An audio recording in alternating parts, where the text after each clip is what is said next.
How avoidance can find its way back to love. You see, in life, we all face moments where avoidance becomes our shield. Pain, fear, rejection. We run from it. We dodge hard conversations. We numb ourselves to what we don't want to feel. But here's the truth. What we avoid owns us. It controls our destiny. We think we're protecting ourselves, but in reality, we're building walls that keep us from the very thing we crave the most: love, connection, fulfillment. Avoidance starts as a defense mechanism, but if we let it, it becomes our prison. The more we run, the further we get from our truth. If we don't face that truth, we can never truly experience love, not just in relationships, but in life. Avoidance is something we all engage in at some point in our lives. We tell ourselves that we're doing it for the right reasons, to protect ourselves, to avoid conflict, to keep the peace. But what we don't realize is that avoidance doesn't protect us, it imprisons us. The very act of running from discomfort, from pain, from the unknown, builds a wall between us and the life we truly want. The more we avoid, the more we lose touch with ourselves, our desires, and the love we seek. It's a slow process, so subtle that we often don't even realize it's happening until we find ourselves stuck, disconnected, and unfulfilled. Avoidance can take many forms. Some people avoid difficult conversations, fearing confrontation and the possibility of emotional pain. Others avoid making decisions, terrified of failure or the weight of responsibility. Some avoid intimacy, afraid of being seen, of being vulnerable, of the possibility that love might bring both joy and heartache. The problem is that avoidance doesn't make the fear go away. It amplifies it. The more we avoid, the more power we give to the thing we're running from. It begins to dictate our actions, our emotions, and ultimately our destiny. Think about it. Have you ever put off an important conversation with someone you care about? Maybe there was something you needed to say, something that could have cleared the air or deepened the connection, but instead you hesitated. You convinced yourself that it was better to let it be, that addressing it would only create conflict or discomfort. But what happened? The unspoken words lingered. The tension grew, the connection weakened. Avoidance doesn't solve problems, it lets them fester. It erodes relationships from the inside out, leaving us feeling distant, misunderstood, and alone. This pattern of avoidance doesn't just affect our relationships with others, it affects our relationship with ourselves. When we avoid pain, we avoid growth. When we avoid challenges, we avoid opportunities. We stay in our comfort zones, falsely believing that we are safe, when in reality we are stagnant. Growth requires us to face discomfort, to step into the unknown, to embrace the full spectrum of human emotions. Love, success, fulfillment, none of these exist in a place of avoidance. They exist on the other side of it.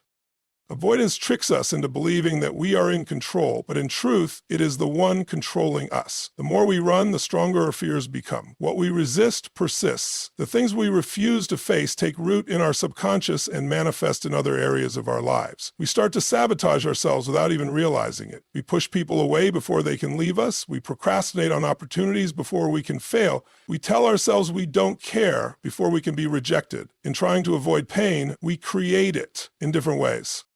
The key to breaking free from this cycle is awareness. We have to be honest with ourselves about what we're avoiding and why. Are we avoiding difficult conversations because we fear rejection? Are we avoiding love because we fear loss? Are we avoiding change because we fear uncertainty? The moment we bring these fears into the light, they begin to lose their power. Avoidance thrives in darkness, in denial, in the space where we refuse to look. When we confront it head on, we take back control. Taking action doesn't mean we have to dive headfirst into every fear at once, but it does mean taking small, intentional steps toward the things we've been running from. It means choosing courage over comfort. It means recognizing that avoidance doesn't protect us, it keeps us from living fully. Love, connection, growth, fulfillment. These aren't things we find while hiding, they are things we step into, things we earn through presence, honesty, and courage. The path to everything we truly want isn't found in avoiding discomfort. It's found in facing it and stepping through fear and into the life we were meant to live. Awareness is the foundation of all change. You cannot change something you don't recognize. The problem with avoidance is that it operates in the background, silently shaping our choices, relationships, and experiences without us even realizing it. We think we're making decisions based on logic, but in reality, many of our choices are driven by unexamined fears. We avoid conflict because we fear rejection. We avoid risks because we fear failure. We avoid vulnerability because we fear being hurt. These patterns don't just appear out of nowhere. They are conditioned responses built over time. The first step to breaking free is becoming aware of where avoidance is running the show in your life. Most people go through life on autopilot, repeating the same behaviors without questioning them. They stay in jobs they hate, relationships that don't fulfill them, and routines that keep them stuck. Why? Because facing the discomfort of change feels more overwhelming than staying in the familiarity of avoidance. But when you start to ask yourself the hard questions, when you get radically honest about why you keep avoiding certain areas of your life, you begin to reclaim your power. Self-awareness is like turning on a light in a dark room. You can't fix what you refuse to see, but the moment you acknowledge it, you create the possibility for transformation. Becoming aware of avoidance starts with observation. Pay attention to where resistance shows up in your life. What situations make you uncomfortable? What conversations do you keep putting off? What emotions do you try to suppress? The things we avoid hold valuable clues about what we need to heal and confront. Avoidance often hides in the small, everyday moments. Choosing to scroll through your phone instead of engaging in a difficult discussion, saying, "I'm fine," when you're not making excuses instead of taking action. These tiny decisions repeated over time create a life built on avoidance rather than authenticity. Once you become aware of your avoidance patterns, the next step is to understand the deeper reasons behind them. Ask yourself, what am I really afraid of? Many people think they fear failure, but what they actually fear is what failure represents: disappointment, judgment, or the belief that they are not enough. Others avoid intimacy, thinking they fear getting hurt, but the real fear is often a deeper wound of unworthiness, a belief that if someone truly sees them, they won't be loved. Avoidance is rarely about the surface level fear. It's about the deeper emotional pain we associate with it. When you get clear on what you're really avoiding, you can start to change your relationship with it. Awareness isn't just about identifying what you're avoiding. It's about taking responsibility for how it's shaping your life. Many people fall into the trap of blaming external circumstances for their avoidance. They say things like, "I can't have that conversation because they won't understand," or "I can't take that risk because the timing isn't right." But these are just stories we tell ourselves to justify staying in avoidance. The truth is, no one and nothing is stopping you except the fear you haven't confronted. The moment you realize that, you shift from being a victim of circumstance to the creator of your reality. Self-awareness also allows you to recognize the cost of avoidance. Every time you avoid something, you pay a price. You might avoid a difficult conversation to keep the peace, but the price is resentment and disconnection. You might avoid taking a risk in your career to feel safe, but the price is stagnation and unfulfilled potential. You might avoid vulnerability in a relationship to protect yourself, but the price is missing out on deep, meaningful love. Awareness forces you to see that while avoidance feels like the easy option in the short term, it always leads to greater suffering in the long run. Breaking free from avoidance doesn't mean you have to change everything overnight. It starts with small moments of awareness. It starts with pausing before you default to avoidance and asking yourself, what am I really afraid of? It starts with choosing discomfort over disconnection, honesty over hiding, courage over fear. The more you practice awareness, the more you reclaim your power. You begin to see that fear isn't a stop sign. It's a signal pointing to where your next level of growth is. And when you face it instead of avoiding it, you don't just change your actions, you change your entire life. Pain is one of the most misunderstood experiences in life. Most people associate pain with suffering, failure, or loss, and because of that, they do everything in their power to avoid it. They run from difficult conversations, hide from challenges, and stay in situations that no longer serve them just to escape the discomfort of change. But what if pain wasn't the enemy? What if the very thing you're avoiding is actually the key to your growth, strength, and transformation? The way we perceive pain shapes the way we experience it. If you believe pain is something negative, something to be feared, you will resist it at all costs. But when you reframe pain as a necessary part of growth, it takes on a different meaning. Think about any major breakthrough you've had in life. Maybe it was a moment when you finally stood up for yourself, walked away from a toxic situation, or pushed past your fears to chase a dream. In every case, there was some level of pain involved, whether it was the discomfort of uncertainty, the sting of rejection, or the struggle of hard work. But looking back, wasn't that pain worth it? Didn't it make you stronger, wiser, and more capable? Pain is not the problem. The real problem is the meaning we attach to it. Most people see pain as a punishment, a sign that something is wrong. But pain is just feedback. It's a signal from life telling you that something needs to change, grow, or be healed. Imagine going to the gym for the first time after months of inactivity. The next day, your muscles are sore. Does that mean you should stop working out? No. That soreness is proof that your body is adapting, getting stronger. The same is true for emotional pain. When something hurts, it's a sign that there's an area in your life that needs attention. Maybe it's a relationship that requires deeper communication, a limiting belief that needs to be challenged, or a dream that's been ignored for too long. Reframing pain doesn't mean ignoring it or pretending it doesn't hurt. It means seeing it as part of the process. It means recognizing that pain is temporary, but the growth it brings is permanent. The reason people get stuck in avoidance is that they focus too much on the immediate discomfort and forget about the long-term reward. They say, this is too hard, this is too painful, but they don't ask, what will this pain create? What will it lead me to? If you only focus on the struggle, you will stay in avoidance. But if you focus on what the struggle is shaping you into, you will embrace it. Think about the most inspiring people in the world, athletes, leaders, artists, entrepreneurs. What do they all have in common? They don't run from pain, they use it. They turn rejection into motivation, failure into wisdom, hardship into strength. They understand that pain is a teacher. Instead of asking, why is this happening to me? They ask, what is this teaching me? That shift in perspective changes everything. It takes you from feeling powerless to feeling in control. It allows you to see that every challenge, every setback, every moment of discomfort is preparing you for something greater. One of the most powerful things you can do is learn to sit with pain instead of avoiding it. Instead of numbing yourself with distractions, social media, food, alcohol, procrastination, face it. Ask yourself, what is this pain trying to tell me? Maybe it's telling you that you need to let go of something that's no longer serving you. Maybe it's telling you that you've been playing small and it's time to step up. Maybe it's telling you that you've been carrying wounds from the past that need healing. Whatever the message, listen to it. Because the sooner you acknowledge the lesson, the sooner you can move through the pain instead of staying stuck in it. Every great transformation starts with discomfort. Growth is uncomfortable. Healing is uncomfortable. Change is uncomfortable. But so is staying the same. The difference is that the pain of growth leads to a better future, while the pain of avoidance leads to regret. You have a choice. You can either let pain control you, or you can take control of it. You can either see it as suffering, or you can see it as the path to everything you desire. The moment you change the meaning of pain, you change your entire experience of life. Love is not just a feeling, it's an action. It's something that must be cultivated, nurtured, and expressed through consistent effort. Too many people believe that love, whether in relationships, self-worth, or life itself, should be effortless. That if it's real, it will just flow without struggle. But the truth is, the deepest, most fulfilling forms of love require commitment, courage, and a willingness to act, even when it's uncomfortable. Avoidance kills love because it keeps us from showing up fully. It convinces us that it's safer to hold back, to wait for the right moment, to protect ourselves from rejection or disappointment. But love doesn't thrive in hesitation. It thrives in movement, in risk, in action.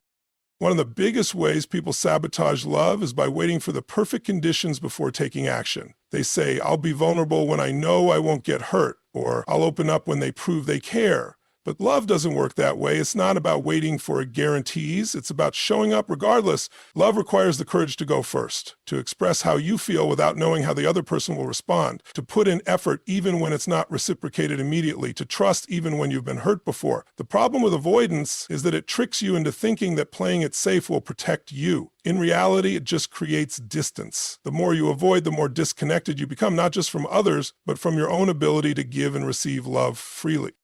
In relationships, avoidance manifests as emotional walls. Maybe you don't bring up concerns because you don't want to start an argument. Maybe you hold back affection because you're afraid of being rejected. Maybe you dismiss your needs because you don't want to seem needy or demanding. But love isn't about suppressing your truth.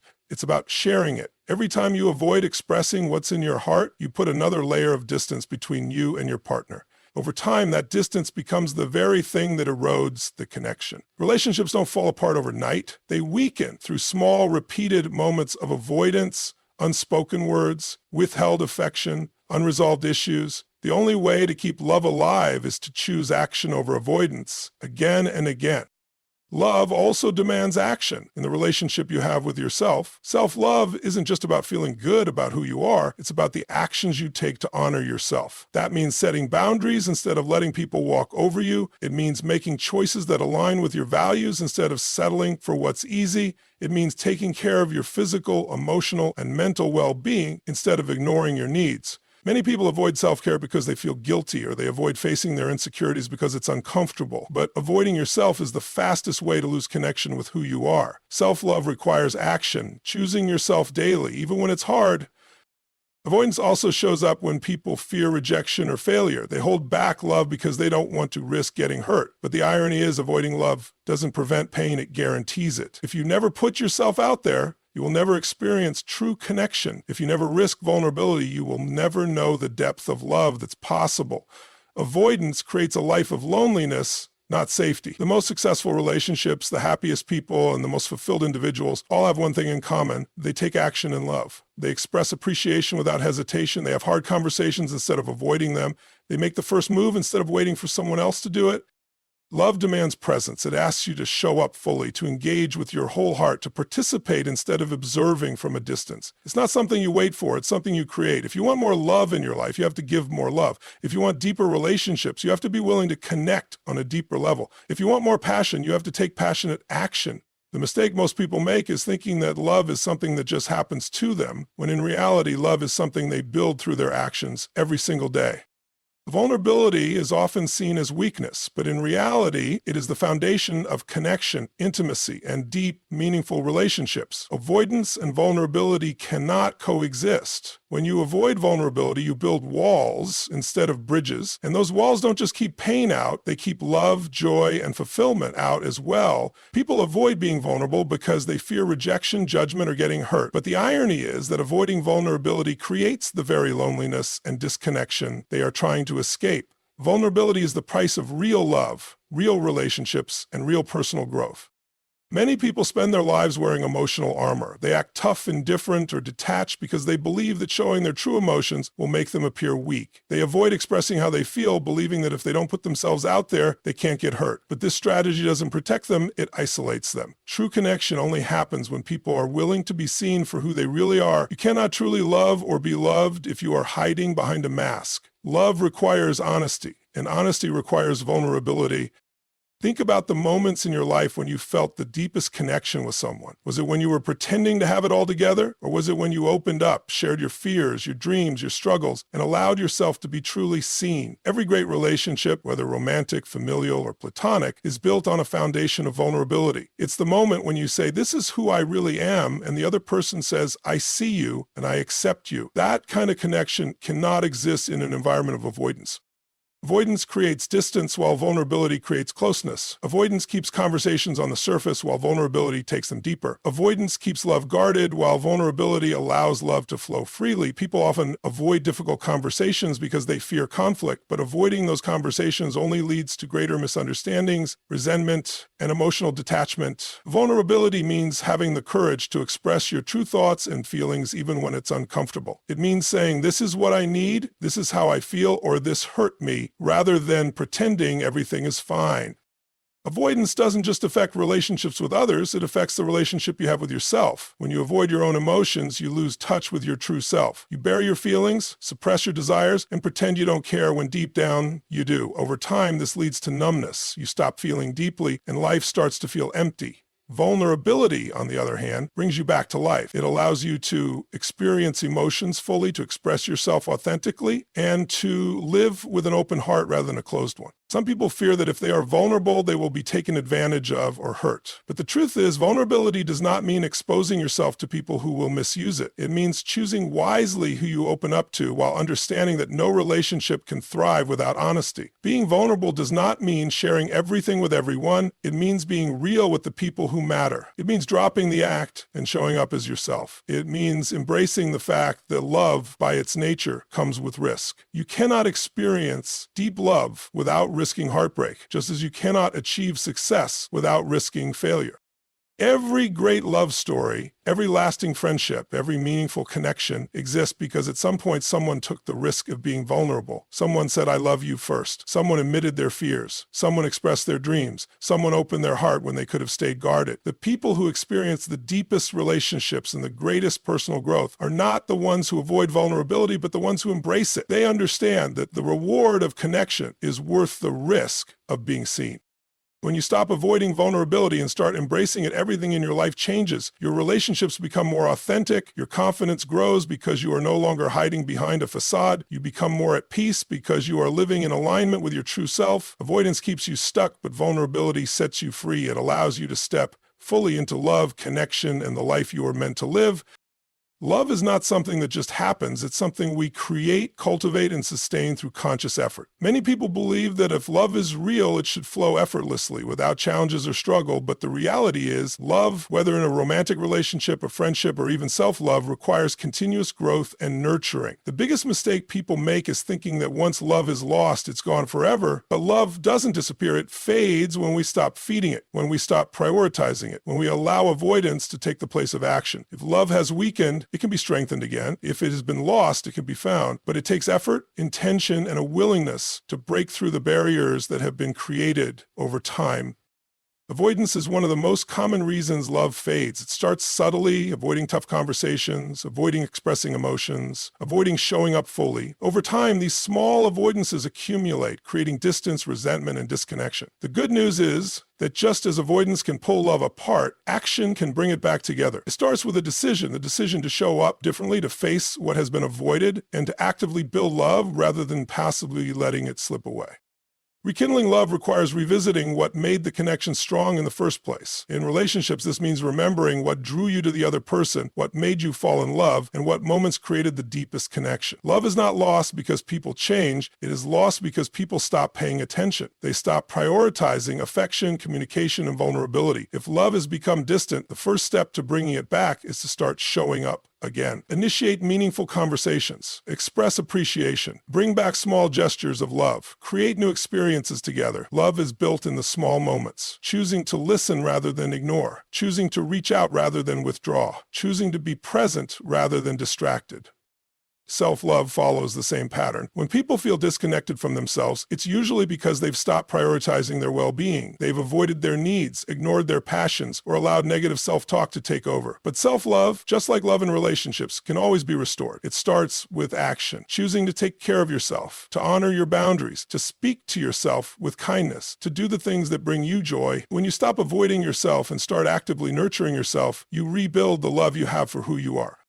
Love is also found when we remove the barriers that have blocked it. Fear, resentment, past wounds, these are all things that can keep love at a distance. If love has felt lost, it's important to ask, what has been in the way? Is there unresolved hurt that needs to be addressed? Are there fears that have been holding you back? Love does not thrive in a space of emotional clutter. Clearing out what no longer serves you, whether it's old wounds, limiting beliefs, or unspoken resentment, makes room for love to return.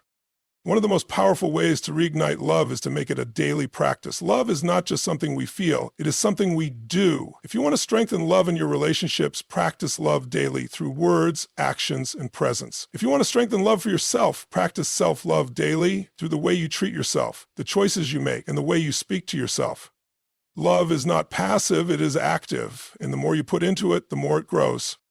Love is never truly lost. It is always waiting to be reclaimed. It does not disappear. It only becomes buried under avoidance, distraction, and neglect. But the moment you decide to show up for it again, to nurture it, to invest in it, to break through the barriers that have kept it hidden, you will find that love has always been there, ready to grow again. Love is not something that is found and then forgotten. It is something we must continuously choose, nurture, and fight for, even in the face of fear, pain, and avoidance. Every moment of hesitation, every time we hold back, every instance where we let fear dictate our actions, we create distance between ourselves and the love we desire. But the beauty of love is that it is never truly lost. It is always within reach, waiting for us to break through our fears, embrace vulnerability, and take action. Whether it's in relationships, self-love, or reconnecting with life itself, the path back to love is always open to those who are willing to walk it. So I challenge you today, stop waiting, stop avoiding, and start choosing love in every way possible. Thank you for your time, your openness, and your willingness to step forward on this journey of rediscovering the love that has always been within you.